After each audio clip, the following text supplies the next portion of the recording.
Quand je prends dernièrement les propos d'Emmanuel Macron sur l'Afrique, eh bien, tout Africain conscient devrait donc comprendre très vite tout ce qu'il a pu nous dire et qu'est-ce que ça signifie. Le général Tiani a dit il n'y a pas longtemps du changement donc de tactique ou de stratégie des forces françaises en Afrique. Et je pense qu'il est venu le confirmer. Il s'agit de dissoudre et de garder un dispositif socle.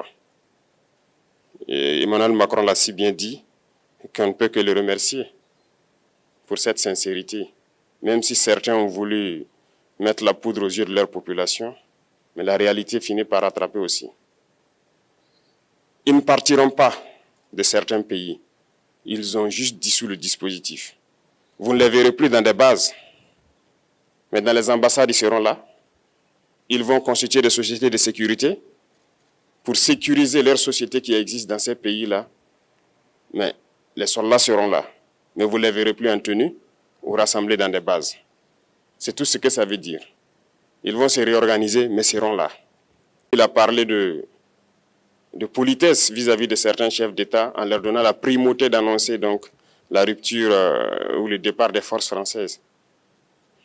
Ça nous importe peu, on peut dire.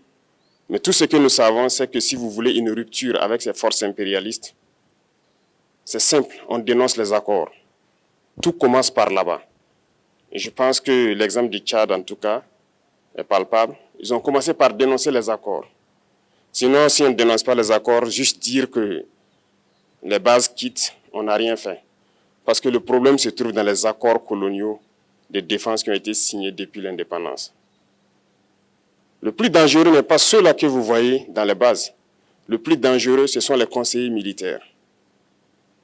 Les conseillers militaires existent dans tous ces pays. Ils ont existé au Burkina aussi jusqu'en fin 2022, jusqu'à ce que nous prenions nos responsabilités. Et qui sont ces conseillers militaires? C'est ceux-là qui sont censés mettre en pratique la politique de la France ici.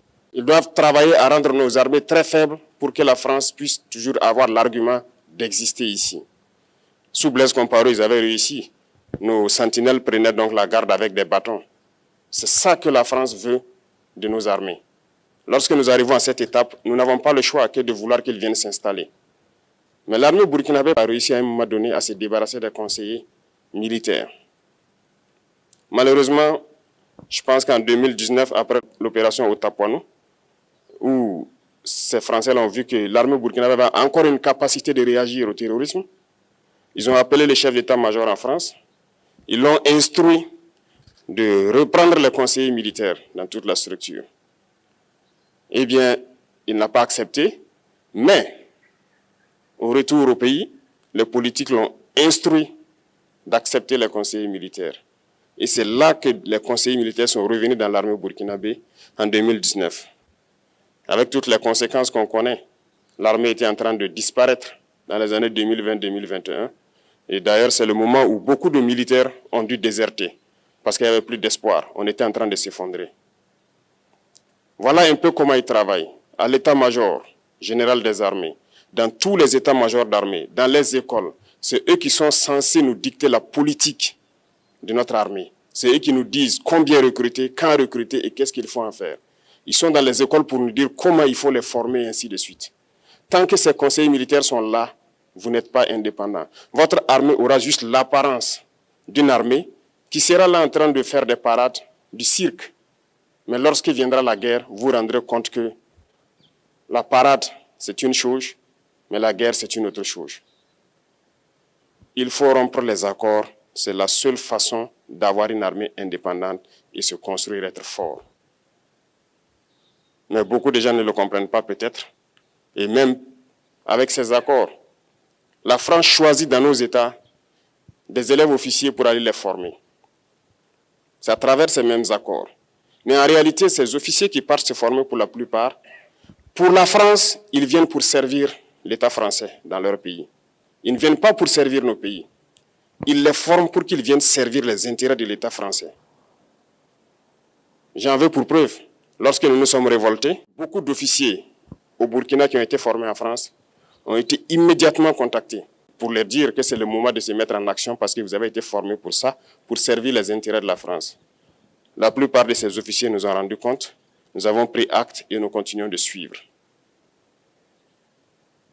Lorsque un officier formé en France arrive dans son pays et par malheur meurt soit par accident ou bien sur le champ de bataille, en France, il y a une nuit d'hommage aux morts dans l'armée, comme partout ailleurs. À la nuit d'hommage aux morts, on cite le nom de l'officier en question et on dit « mort pour la France ». Il ne le forme pas pour servir son pays, il le forme pour servir leur État. Et dans beaucoup d'États africains, il y en a plein de ces officiers. Combien sont patriotes, Dieu le sait. C'est une leçon que Emmanuel Macron a donnée encore aux chefs d'État africains, de se rattraper et de pouvoir vraiment mener cette lutte contre l'impérialisme. Mais en plus de ça, il a aussi insulté tous les Africains dans ses propos. Il y a une partie qui a retenu mon attention, là où il parlait d'ingratitude. Et que l'ingratitude est une maladie non transmissible aux humains. Lui, il est humain, notre ingratitude n'est pas transmissible à lui. Voilà comment ce monsieur voit l'Afrique, voit les Africains. Nous ne sommes pas des humains à ses yeux. Peut-être que c'est lui qui n'est pas humain, il ne se met pas dans la classe des humains. Mais s'il y a bien un ingrat, c'est bien lui. Je pense que s'il n'est pas athée et qu'il prie, à chaque matin qu'il se réveille et qu'il prie, il devrait aussi prier les Africains. Parce que c'est grâce à nos ancêtres qu'il existe aujourd'hui une France. Il devrait nous prier. À ses yeux, nous ne devons pas être des humains, nous sommes plus que des humains. Ce sont des messages très forts qu'il passe. Moi, je pleure le peuple français. Mais quand même, il est bien pour l'Afrique. Il est un mal nécessaire pour nous. Ceux qui veulent se réveiller, se réveillent. Ceux qui ne veulent pas se réveiller, comme on le dit, on ne peut pas réveiller quelqu'un qui ne dort pas. Les Africains doivent se réveiller. Nous devons travailler à être indépendants, à faire au moins que nos peuples connaissent le bonheur. Et la lutte contre l'impérialisme, c'est ça. Il faut décoloniser les mentalités, prendre en compte toutes ces données-là, parce que le monde nous donne tellement d'exemples à voir. Pour eux, il n'y a pas de morale. Ils peuvent vous désigner aujourd'hui terroriste, mais demain, vous êtes un héros, par leur simple bouche. Ils décident de ce qu'ils font. Ils parlent de démocratie, mais ils se font eux-mêmes des coups d'État constitutionnels entre eux. Ils parlent des droits de l'homme, mais ils déciment des populations ailleurs.